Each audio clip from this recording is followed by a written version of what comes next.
There comes a moment in every person's life when they finally realize the world never owed them a single breath. Yet it offered them limitless treasure the moment they decided to claim it. Not treasure in the shallow sense. Not glittering coins, not polished stones. Not the fragile applause of people who barely understand their own lives. I'm talking about the wealth that arrives unannounced, unexpected, almost unbelievable.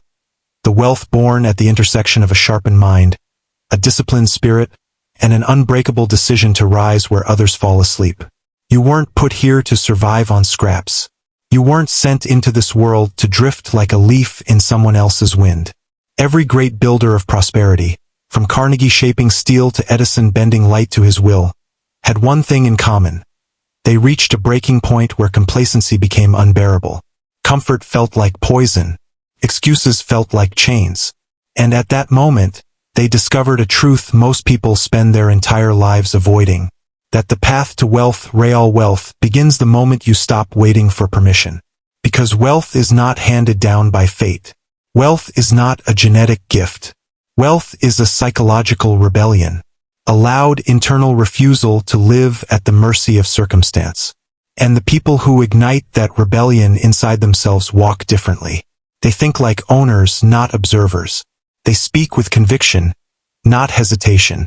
And they act with a consistency that makes the world bend, eventually to the shape of their will. You want unexpected wealth? Then stop expecting anything from luck. Luck abandons the unfocused. Luck avoids the undecided.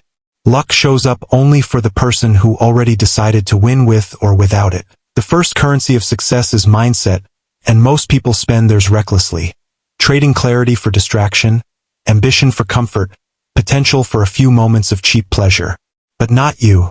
You are here because you know something inside you is tired of underestimating yourself, tired of shrinking to fit the expectations of people who never built anything themselves, tired of living with the quiet guilt of unused potential. The mind becomes rich the moment you stop tolerating your own mediocrity. And the mind becomes powerful the moment you recognize that belief is not spiritual decoration. It's the engine that pulls every dream from the invisible world into the physical one.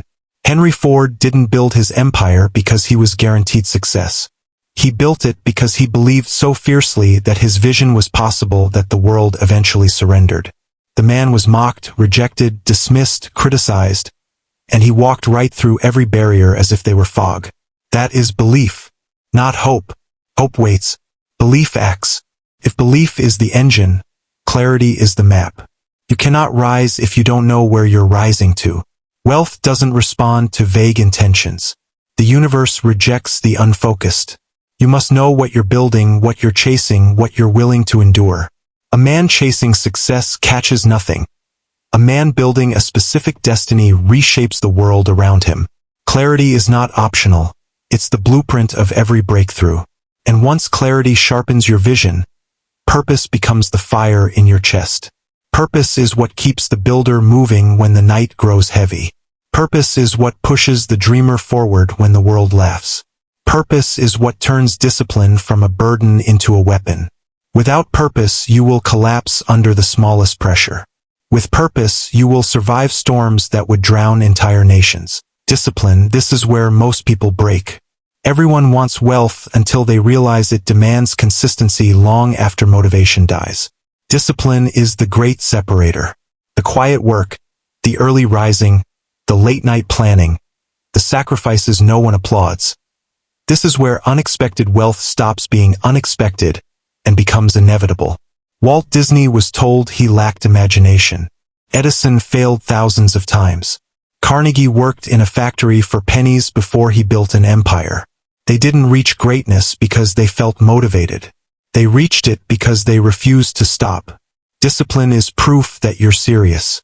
Action, relentless action, is where the dream leaves theory behind and becomes something that can touch the world.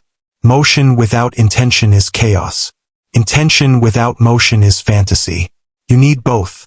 Your life changes the moment you stop thinking about what you could be and start behaving like the person you intend to become. The world is shaped by those who move, not by those who contemplate. And gratitude is misunderstood. It's not passive. It's not soft. It's not about being satisfied. Gratitude is about recognizing the tools, the opportunities, the strength you already possess, and using them with force. A grateful mind is not a complacent mind. It's a powerful one. Gratitude sharpens resilience, protects vision, and fuels persistence. It reminds you that you've already survived enough storms to justify your confidence. Adaptability is your competitive edge. The world shifts fast, and those who cling to old assumptions collapse under their own stubbornness. You adapt or you decay. Every change, every disruption, every unexpected turn contains hidden opportunity for the thinker who refuses to panic. And resilience is the backbone of every wealth builder. You will be tested. You will be doubted. You will fail. But resilience transforms failure into strategy, mistakes into data, setbacks into fuel. The resilient don't just survive, they come back with sharper weapons.